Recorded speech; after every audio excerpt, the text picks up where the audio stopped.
దేవుని నామమున అందరికీ వందనాలు. ద్వితీయోపదేశకాండము 3వ అధ్యాయం.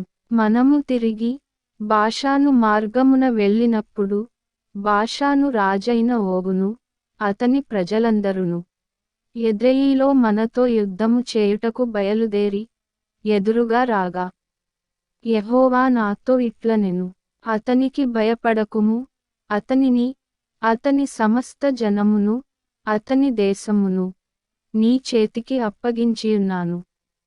హెష్బోనులో నివసించిన అమోరీయుల రాజైన సీహోనుకు చేసినట్లు ఇతనికిని చేయవలెనని చెప్పెను. అట్లు మన దేవుడైన యెహోవా బాషాను రాజైన ఓగును అతని సమస్త జనమును మన చేతికి అప్పగించెను. అతనికి శేషమేమియూ లేకుండా అతనిని హతము చేసితిమి. ఆ కాలమున అతని పురములన్నిటిని పట్టుకొంటిమి. వారి పురములలో మనము పట్టుకొనని పురమొకటియూ లేదు.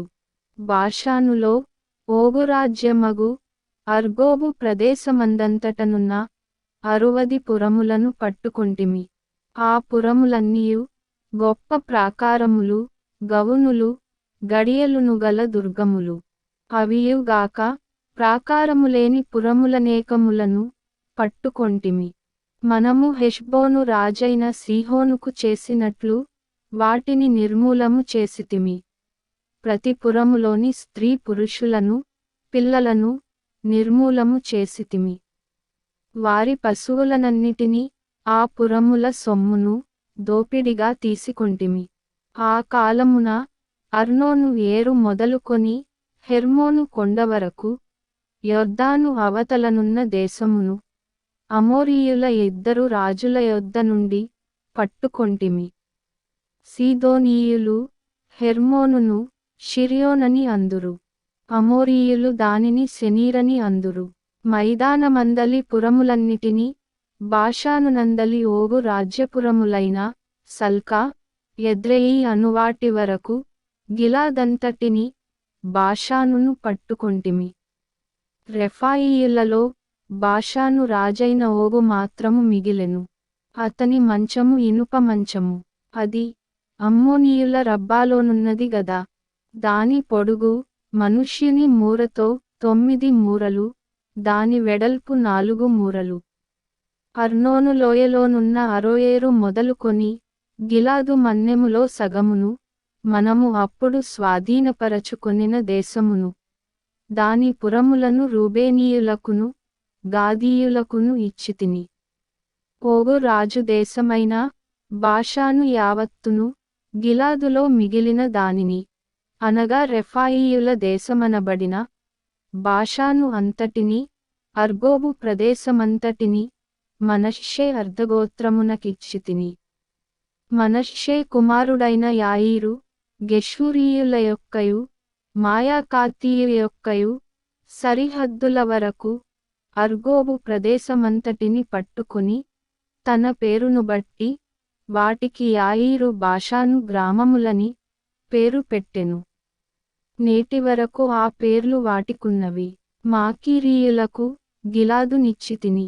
గిలాదు మొదలుకొని అర్నోను లోయ మధ్య వరకును, యబ్బోకు నది వరకును, అమ్మోనీయుల పడమటి సరిహద్దు వరకును, కిన్నెరెతు మొదలుకొని తూర్పు దిక్కున పిస్గా కొండ చరియల దిగువగా ఉప్పు సముద్రము అనబడిన అరాబా సముద్రము వరకును వ్యాపించియున్న అరాబా ప్రదేశమును, యొర్దాను లోయ మధ్య భూమిని రూబేనీయులకును గాదీయులకును ఇచ్చితిని. ఆ కాలమందు నేను మిమ్మును చూచి మీరు స్వాధీనపరచుకొనున్నట్లు మీ దేవుడైన యెహోవా ఈ దేశమును మీకిచ్చెను. మీలో పరాక్రమవంతులందరూ యుద్ధసన్నద్ధులై మీ సహోదరులగు ఇశ్రాయేలీయుల ముందర నది దాటవలెను. అయితే యెహోవా మీకు విశ్రాంతినిచ్చినట్లు మీ సహోదరులకును విశ్రాంతినిచ్చు వరకు, అనగా మీ దేవుడైన యెహోవా యొర్దాను అద్దరిని వారికిచ్చుచున్న దేశమును వారును స్వాధీనపరచుకొను వరకు మీ భార్యలును, మీ పిల్లలును, మీ మందలును, నేను మీకిచ్చిన పురములలో నివసింపవలెను. తరువాత మీలో ప్రతివాడును నేను మీకిచ్చిన తన స్వాస్థ్యమునకు తిరిగి రావలెనని మీకు ఆజ్ఞాపించితిని. మీ మందలు విస్తారములని నాకు తెలియును. ఆ కాలమున నేను యెహోషువతో ఇట్లంటిని, మీ దేవుడైన యెహోవా ఈ ఇద్దరు రాజులకు చేసినదంతయు నీవు కన్నులార చూచితివి గదా. నీవు వెళ్ళుచున్న రాజ్యములనన్నిటికిని యెహోవా అలాగుననే చేయును. మీ దేవుడైన యెహోవా మీ పక్షముగా యుద్ధము చేయువాడు గనుక వారికి భయపడవద్దని ఆజ్ఞాపించితిని. మరియు ఆ కాలమున నేను యెహోవా ప్రభువా నీ మహిమను నీ బాహుబలమును నీ దాసునికి కనుపరచ మొదలుపెట్టియున్నావు. ఆకాశమందే గాని భూమియందే గాని నీవు చేయు క్రియలను చేయగల దేవుడెవడు? నీవు చూపు పరాక్రమమును చూపగల దేవుడెవడు? నేను అద్దరికి వెళ్ళి యొర్దాను అవతలనున్న ఈ మంచి దేశమును మంచి మన్యమును ఆ లెబానోనును చూచునట్లు దయచేయుమని నేను యెహోవాను బ్రతిమాలుకొనగా, యెహోవా మిమ్మును బట్టి నా మీద కోపపడి నా మనవి వినకపోయెను.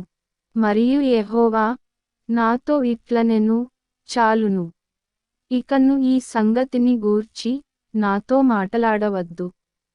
నీవు ఈ యొర్దానును దాటకూడదు గాని నీవు పిస్గా కొండ ఎక్కి కన్నులెత్తి పడమటి వైపును ఉత్తర వైపును దక్షిణ వైపును తూర్పు వైపును తేరి చూడుము. యెహోషువకు ఆజ్ఞ ఇచ్చి అతన్ని ధైర్యపరచి దృఢపరచుము. అతడు ఈ ప్రజలను వెంటబెట్టుకుని నది దాటి నీవు చూడబోవు దేశమును వారిని స్వాధీనపరచుకొన చేయును. అప్పుడు మనము బేత్పయోరు ఎదుటనున్న లోయలో దిగియుంటిమి. ఆమేన్.